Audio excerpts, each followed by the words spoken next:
नमस्कार प्यारे मित्रों, आप सभी को मेरा प्यार भरा नमस्कार। आज सभी भारतीयवासियों को अहिंसा के उस पुजारी की जयंती पर मेरी ओर से शुभकामनाएं। चलते हैं, हम बात करेंगे आज अहिंसा के उस पुजारी की जिसने सर्वस्व अपनी भारत माता के चरणों में और सत्य के लिए लड़ते हुए कुर्बान कर दिया। उस महान शख्सियत के जीवन के बारे में आज हम दो बातें करेंगे। बने रहे मेरे साथ। हम शुरुआत करेंगे उनके कुछ महत्वपूर्ण बोलों के साथ। सत्य के समान कोई धर्म नहीं, सत्य ही सृष्टि का पालक और पोषक है।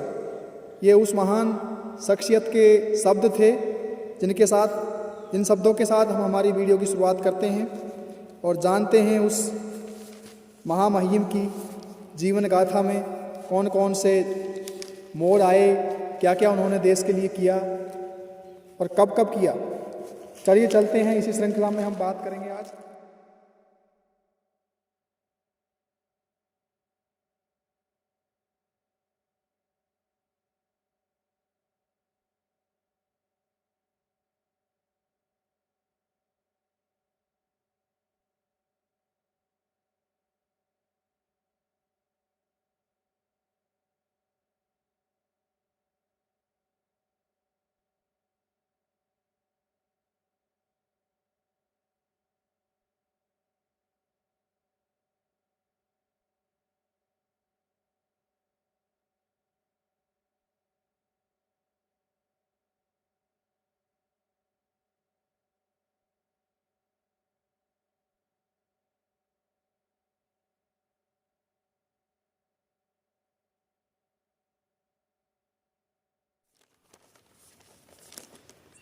जो चलते हैं सच्चाई की राह पर, उनके कदम हमेशा मजबूत रहते हैं। बापूजी कहा करते थे, जो शरीर इस देश की मिट्टी से बना है, रोग दोष में उसका उपचार भी वही मिट्टी करेगी। अर्थात जिस देश की मिट्टी में हमने जन्म लिया है, कहीं ना कहीं हमारे उस रोग और दोष का उपचार भी उसी मिट्टी में मिलेगा। लेकिन खोजने वाला चाहिए और सत्य के साथ लड़ने वाला चाहिए। तो चलते हैं दोस्तों, विस्तृत रूप में जानते हैं उनके जीवन की सभी घटनाओं के बारे में। आज सत्य के साधक गांधी जी का जन्मदिन है, इसलिए प्रासंगिक है कि यह जानना कि कैसे गांधी जी ने सत्य को अपने जीवन में अपनाया था और अपने जीवन में उतारा था। उनके जीवन के कई छोटे प्रसंगों में भी सत्य की झलक मिलती है। उनकी यह सीख और सबक आज हमारा मार्गदर्शन कर रहा है। दोस्तों, परिवार, वकालत, राजनीति में गांधी जी के सत्य के साथ जो प्रयोग किए थे, उनके बारे में हम जानते हैं एक एक करके। गांधी जी ने संपूर्ण सत्य यानी वचन, मन और कर्म को अपने जीवन में उतार लिया था। उन्होंने धर्म, कर्म, राजनीति, अर्थनीति और परिवार हर जगह सत्य के साथ प्रयोग किया और साबित किया कि सत्य से बढ़कर इस संसार में कुछ भी नहीं है। उनके जीवन की प्रमुख घटनाएं, जब वे सत्य पर डटे रहे, इन कहानियों में मिलती है और उनके व्यक्तित्व की असली झलक भी इन्हीं कहानियों से मालूम चलती है। तो जानते हैं वचन में सत्य। सबसे पहला उनके पारिवारिक जीवन की घटना के बारे में जानते हैं। शादी की बात छुपाकर पछताए, पत्र लिखकर माफ़ी मांगी। ये कहानी कैसी है सुनिए। 5-6 साल से विवाहित और एक लड़के का पिता होते हुए भी लंदन में रहते हुए उसने खुद को कुंवारा बताने में संकोच नहीं किया था। एक वृद्ध परिचित महिला चाहती थी कि मैं शादी करूं। मैंने उन्हें पत्र लिखा, माँ जिस तरह बेटे की चिंता रखती है, वैसे ही आप मेरी चिंता रखती हैं। मुझे ब्याह करना चाहिए, इसी ख्याल से आप मेरा परिचय युवतियों से कराती हैं। मैं इस प्रेम के योग्य नहीं हूँ। मेरा विवाह बचपन में हो चुका है। आपसे यह छिपाने का मुझे दुख है, पर अब भगवान ने सच देने की हिम्मत मुझे दे दी है।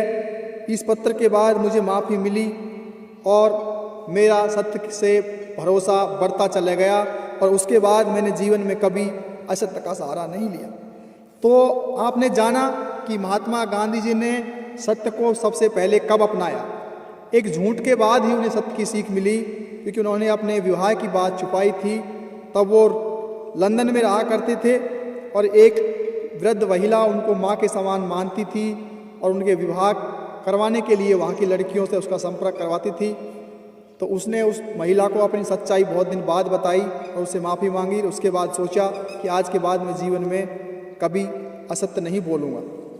उसके बाद चलिए हम चलते हैं उनका पैसा था वकालत, उसमें उन्होंने सत्य के साथ कैसे कैसे प्रयोग किए। वकालत के 20 साल लोगों में सुलह कराने में बिताए। दक्षिणी अफ्रीका में दादा अब्दुल्ला के केस में दोनों पक्ष आपस में रिश्तेदार थे। उन्होंने देख लिया था कि वकीलों का खर्च इतना बढ़ता जा रहा था कि दोनों पक्ष बर्बाद होते जा रहे थे। उन्होंने समझौते के लिए मेहनत की। दूसरे पक्ष के तैयब सेठ मान गए और पंचों के सामने दादा अब्दुल्ला जीत गए, पर जो राशि तय हुई वह तैयब सेठ एक साथ दे ही नहीं सकते थे। दादा अब्दुल्ला ने उन्हें लंबी मोहलत दी। दोनों पक्षों को प्रसन्नता हुई और मैंने सच्ची वकालत सीखी। इसके बाद 20 साल की वकालत का मेरा अधिकांश समय आपस में सुलह कराने में ही बीत गया। महात्मा गांधी, उन्होंने कुछ खोया नहीं, आत्मा और सत्य तो खोए ही नहीं कभी जीवन में। अर्थात वकालत में भी उन्होंने ज़्यादातर मामलों में सत्य को जानते हुए सत्य वाली पार्टी की सुलह के लिए काम किया। अब चलते हैं हम उनके घर की एक कहानी की तरफ। कस्तूरबा की सेहत के लिए प्रिय दाल और नमक छोड़ा। कस्तूरबा बाई का ऑपरेशन हुआ था। उन्होंने उन्हें नमक और दाल छोड़ने के लिए मनाना शुरू किया, पर वह नहीं मानती थी। उन्होंने मुझसे कहा, दाल और नमक छोड़ने को तो कोई आपसे कहे तो आप भी नहीं छोड़ पाओगे। उन्होंने कहा, तुम्हारा विचार गलत है। मैं 1 साल के लिए दाल और नमक दोनों छोड़ रहा हूँ, तुम भले ही ना छोड़ो। पत्नी को बहुत पछतावा हुआ। अब महात्मा गांधी दाल और नमक नहीं खाएगी, लेकिन आप अपनी बात लौटा ले। प्रतिज्ञा वापस नहीं ले सकूंगा। मैं इसे सत्याग्रह का नाम देना चाहता हूँ। उन्होंने जीवन की मधुर स्मृतियों में से यह मानते हुए अपनी पत्नी के लिए एक सत्याग्रह की वहीं से शुरुआत की और दाल और नमक छोड़ दिया और अपनी पत्नी को भी उस हेतु प्रेरित किया। देश में सत्याग्रह, जेल जाने को तैयार हुए पर चंपारण नहीं छोड़ा। 15 अप्रैल 1917 को चंपारण जिले के मुख्यालय मोतिहारी पहुंचे। रास्ते में ही एक सब इंस्पेक्टर ने आकर सूचित किया कि वापस जाने का आदेश है। गांधी जी ने मानने से इनकार कर दिया। मजिस्ट्रेट को लिखा कि नहीं जाएंगे, सजा के लिए तैयार हैं। अगले दिन कोर्ट के सामने भारी भीड़ जमा हो गई। गांधी जी ने बचाव पेश नहीं किया, बल्कि जेल जाने की इच्छा व्यक्त की। इस रुख ने अधिकारियों को चकित कर दिया। सजा का फैसला वापस लेना पड़ा।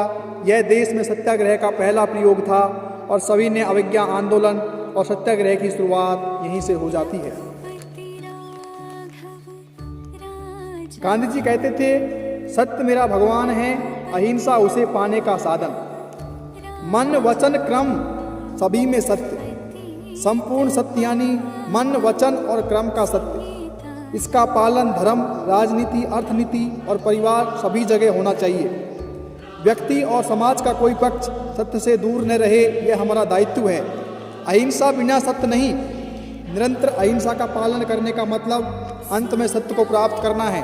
दुनिया की कोई भी शक्ति सत्य और अहिंसा का मुकाबला नहीं कर सकती। दोस्तों, आप भी कोशिश करिए अपने जीवन में इन चीज़ों को उतारने का। सत्य के लिए विनम्रता जरूरी। संसार धूल को कुचलता है। सत्य का पुजारी तो इतना छोटा और विनम्र होता है कि वह इस धूल से भी नीचे खुद को महसूस करता है। विनम्रता के बिना स्वतंत्र सत्य को पाना बेहद मुश्किल है। मन हमेशा सत्य जानता है। सत्य वही है जिस पर हमारा हृदय सहमति देता है। मन को हमेशा सच पता होता है। कोई अपने मन को धोखा नहीं दे सकता। अर्थात कोई ये कहे कि हम अनजाने में भूल करते हैं, लेकिन कहीं ना कहीं अपना आंतरिक हृदय और मन इस बात को जानता है कि हम गलत हैं या सही हैं। सत्य के लिए अभिमान त्यागो। सत्य को पाने की साधना जितनी कठिन है उतनी ही सरल भी है।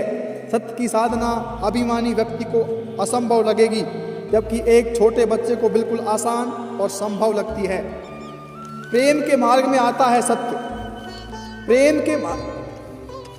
दोस्तों, प्रेम के मार्ग में आता है सत्य। प्रेम के मार्ग की हमेशा विजय होती है। कितने ही तानाशाह और हत्यारे हुए हैं, वो कुछ समय के लिए अजय लग सकते हैं, लेकिन अंत में उनका पतन होता है। अमरता सत्य से ही आती है, अर्थात प्रेम के मार्ग में सत्य की अवश्य विजय होती है और प्रेम की विजय को कोई रोक नहीं सकता। क्रोध छोड़ो, सत्य मिलेगा। जब आप सत्य की ओर बढ़ने लगते हैं तो क्रोध, स्वार्थ, घृणा स्वाभाविक रूप से रास्ता दे देते हैं। सत्य सबसे बड़ी शक्ति है, इसको आपको मानना ही पड़ेगा। पवित्रता सबसे ऊपर। अपना सारा ज्ञान, विद्या और विद्वता एक पैमाने पर रखें और सच्चाई और पवित्रता दूसरे पैमाने पर रखें। बाद वाला पहले पैमाने पर कहीं अधिक भारी पड़ेगा।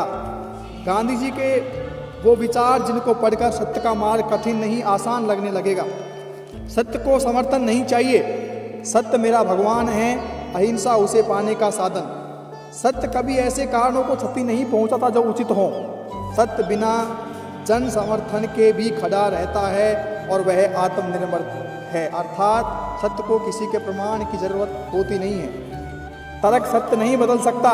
कोई भी तर्क वितर्क सत्य को बदल नहीं सकता। कोई असत्य कभी भी सत्य नहीं बन सकता। इसी तरह कोई भी सत्य इसलिए असत्य नहीं बन जाता कि उसके पक्ष में साक्ष्य नहीं है। सत्य को साक्ष्य कहीं ना कहीं अपने आप में सत्य ही एक साक्ष्य है। दोस्तों, हम यहाँ पर उस अहिंसा के पुजारी के जीवन की कुछ घटनाओं के बारे में बात कर रहे हैं। इसे चलते इसी वीडियो में हम जान लेते हैं कुछ उनके जीवन से जुड़े इम्पोर्टेंट क्वेश्चंस के बारे में इसी वीडियो में, ताकि हमारे विद्यार्थी वर्ग को भी इन चीज़ों से बेनिफिट हो। तो हम बात करेंगे अंतर्राष्ट्रीय अहिंसा दिवस कब मनाया जाता है। तो स्वाभाविक सी बात है, अहिंसा के उस पुजारी के जन्म दिवस पर ही अहिंसा दिवस, अंतर्राष्ट्रीय अहिंसा दिवस मनाया जाता है। 2 अक्टूबर को महात्मा गांधी का जन्म 2 अक्टूबर 1869 को हुआ था। चलते हैं, गांधी जी ने दांडी मार्च कब शुरू किया था।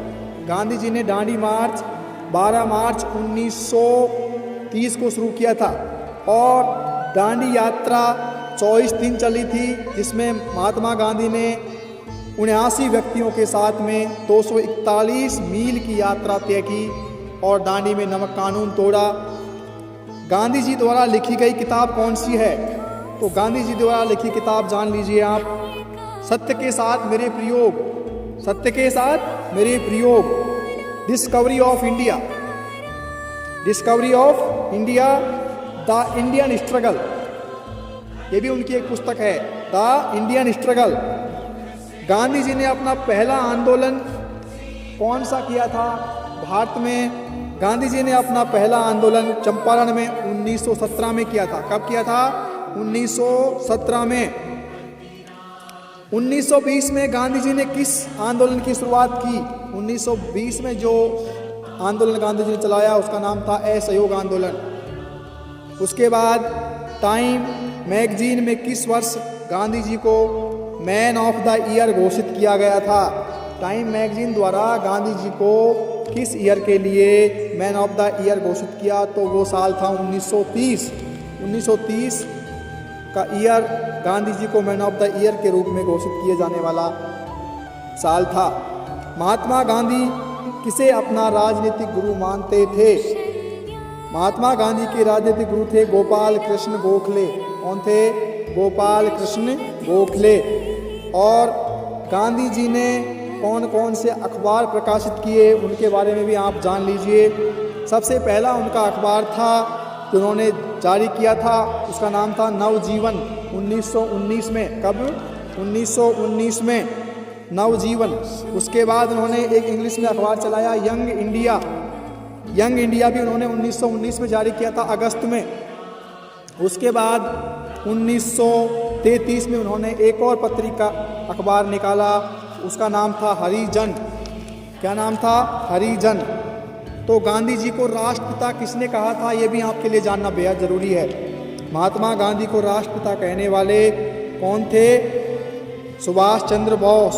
कौन थे? सुभाष चंद्र बोस। गांधी जी को राष्ट्रपिता कहा था सुभाष चंद्र बोस ने, और सुभाष चंद्र बोस को नेताजी कहा था राष्ट्रपिता महात्मा गांधी ने। तो दोस्तों, आज हमारे इस वीडियो में अहिंसा के उस पुजारी के लिए इतना ही।